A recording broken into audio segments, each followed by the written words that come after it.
देखिए बच्चे, तो अभी हम लोग चैप्टर पढ़ रहे हैं ग्रेविटेशन, और ग्रेविटेशन में सबसे ज़्यादा बच्चों को जो प्रॉब्लम आता है वो आता है न्यूमेरिकल को सॉल्व करने में, क्योंकि इसमें जो वैल्यू आता है काफ़ी बड़ा बड़ा आता है, और बच्चे इसमें अक्सर क्या होता है फंस जाते हैं, या उनको बनाने का आगे का मन नहीं करता। अक्सर बच्चों के साथ ऐसा प्रॉब्लम आता है। तो आज हम इसके लिए एक सोल्यूशन लेके आए हैं कि इस तरह के क्वेश्चन आप कैसे सॉल्व करोगे ईजिली। तो अगर टॉपिक को आज समझना है कि ग्रेविटेशन का न्यूमेरिकल को हम कैसे सॉल्व कर सकते हैं, तो इसके लिए आप लोग वीडियो को पूरा अंत तक देखिए, वीडियो को बिना स्किप करते हुए। और जो बच्चे हमारे चैनल को पे वीडियो देखते हैं उनसे एक रिक्वेस्ट है कि आप जो चैनल को सब्सक्राइब कर रहे हैं। ऐसे बहुत सारे बच्चे हैं कि हमारे चैनल में वीडियो को देखते लेकिन चैनल अब तक सब्सक्राइब नहीं किए हैं। तो आपसे रिक्वेस्ट है, यदि वीडियो आपको अच्छा लगता है तो जो चैनल को सब्सक्राइब कर रखें। चलिए वीडियो को हम लोग शुरू करते हैं कि इस तरह के क्वेश्चन को हम लोग सॉल्व कैसे करेंगे। जैसे कुछ स्टेप्स हैं उसको हम जानेंगे, और उसके बाद इस क्वेश्चन को हम लोग ईजिली सॉल्व कर सकते हैं।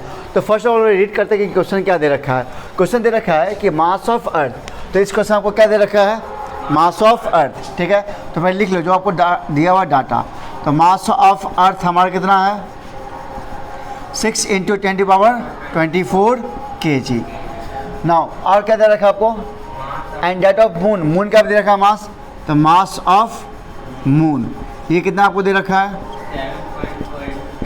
7.4 × 10⁻22 kg। Okay, very good. And if the distance between the earth and the moon, earth और मून का डिस्टेंस भी दे रखा कितना, तो मेरे पास आर दे रखा कितना 3.84 × 10⁻5 किलोमीटर, ठीक है। और क्या दे रखा आपको, जी का मान दे रखा कितना 6.7 × 10⁻⁻11 न्यूटन मीटर स्क्वायर पर kg स्क्वायर। तो हमने जो डाटा दे रखा था इस क्वेश्चन पे सबसे लिख लिया। अब मुझे पता है कि इसमें हमको क्या निकालना है, फोर्स निकालना है, कैलकुलेट द फोर्स। तुमने पढ़ा है यूनिवर्सल लॉ ऑफ ग्रेविटेशन, तो by using universal law of gravitation उसका फॉर्मूला क्या होता है, F = Gm1 × m2/r²। अब हम क्या करेंगे, मेरे पास सभी डाटा का वैल्यू दे रखा है, यहाँ पे सभी डाटा का वैल्यू दे रखा है, इस वैल्यू को हम लोग पुट कर लेंगे। तो पहले पुट कर लेते हैं हम लोग। तो जी का मान कितना है 6.7 × 10⁻⁻11 × m1 कितना हमारा है 6 × 10⁻24 kg। आपको इस वैल्यू को याद रखना है, ठीक है। जैसे अर्थ का मास कितना है ये याद रखोगे आप लोग, जैसे मून का मास कितना है तो ये याद रखोगे, इनके बीच की दूरी कितनी है तो वो भी याद रखोगे। ये आपके लिए एक तरह से वैल्यू याद रखना पड़ेगा, ठीक है। अच्छा, 7.4 × 10⁻22 डिवाइड बाई r²। तो r² मतलब दो बार लिख देंगे इसको, तो 3.84 × 10⁻5। अब देखो हम लोग हमेशा लेते हैं SI यूनिट में, तो हम लोग को मास को लेते हैं किस में, kg में, लेंथ को किस में लेते हैं, मीटर में। यहाँ दे रखा किस में, किलोमीटर में। तो क्या इसको हम लोग मीटर में चेंज कर देंगे, यहाँ पे हम लोग इंटू 1000 से मल्टीप्लाई कर देंगे, तो कितना जाएगा, हाँ 10⁸।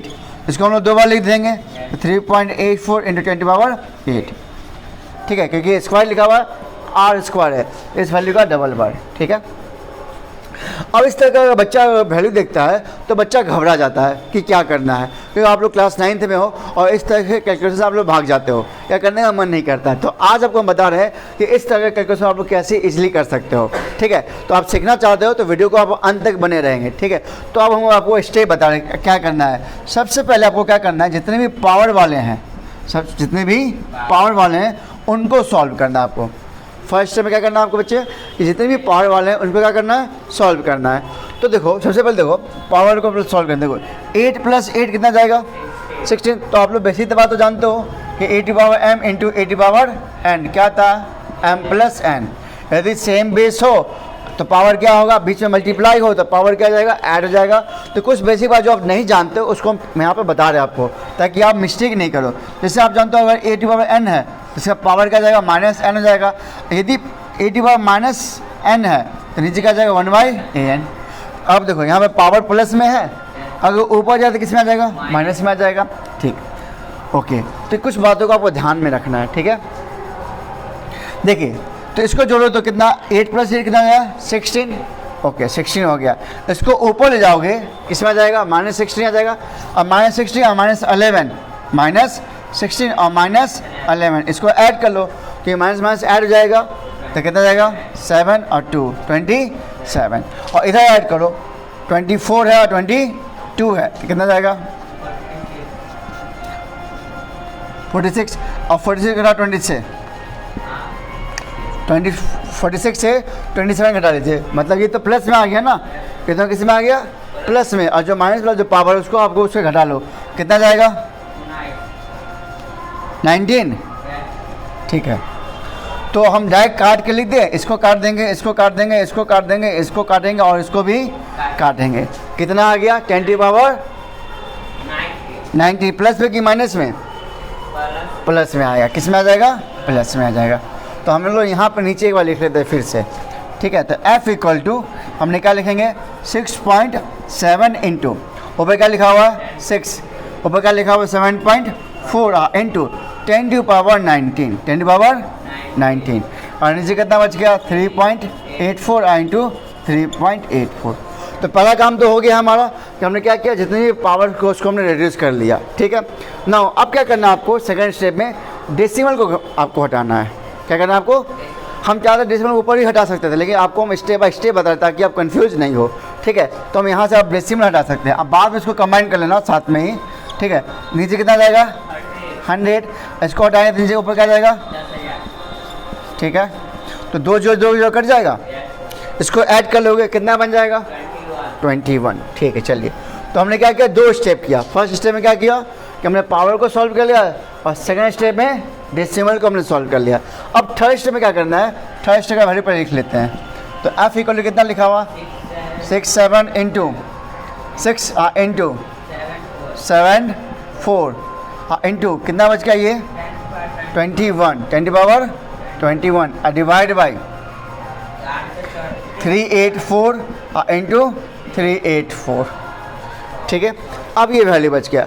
अब मुझे क्या करना है, इसमें से जो वैल्यू रिड्यूस हो सकता है, मतलब जो वैल्यू कट सकता है, उसको आप काटोगे, मतलब आपको इसको वैल्यू को इसमें से काटना है। तो फर्स्ट वैल्यू बताओ क्या कटेगा, 6 से कट जाएगा, हाँ 6 से कट जाएगा एक बार में, 64 बार में, ओके। और कुछ कटेगा, अब इसको 2 से काट दे, 2 से इसको काट दे, तो 2 से काटेंगे कितना जाएगा ये, और 2 से इसको काटेंगे तो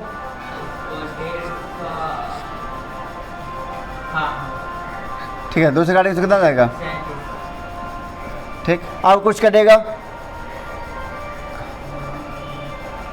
अब तो नहीं कटेगा,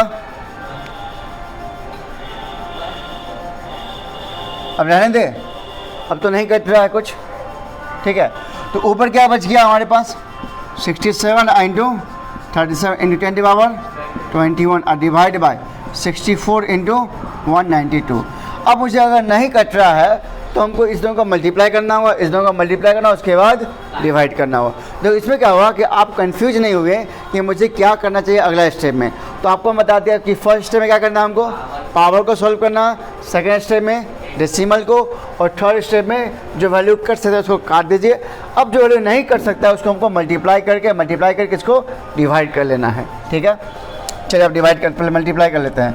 तो 67 को 37 से मल्टीप्लाई करके कितना जाएगा 67 इंटू 37 कितना जाएगा बताओ,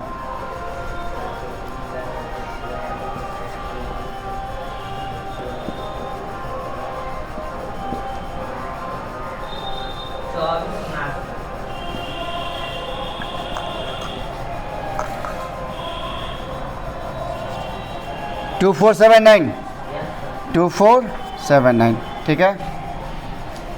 और इसका मल्टीप्लाई करके बताओ 64 इंटू 192,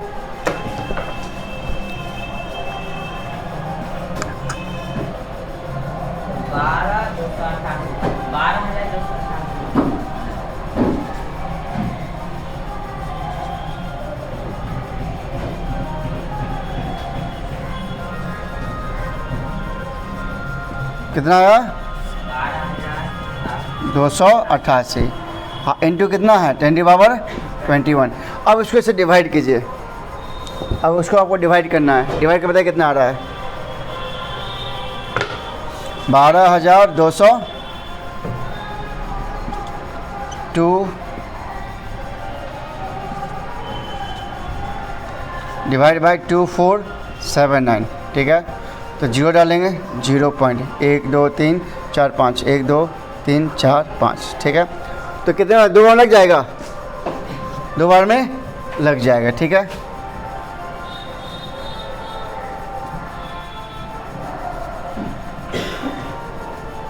देखो 2 बार लग गया ना।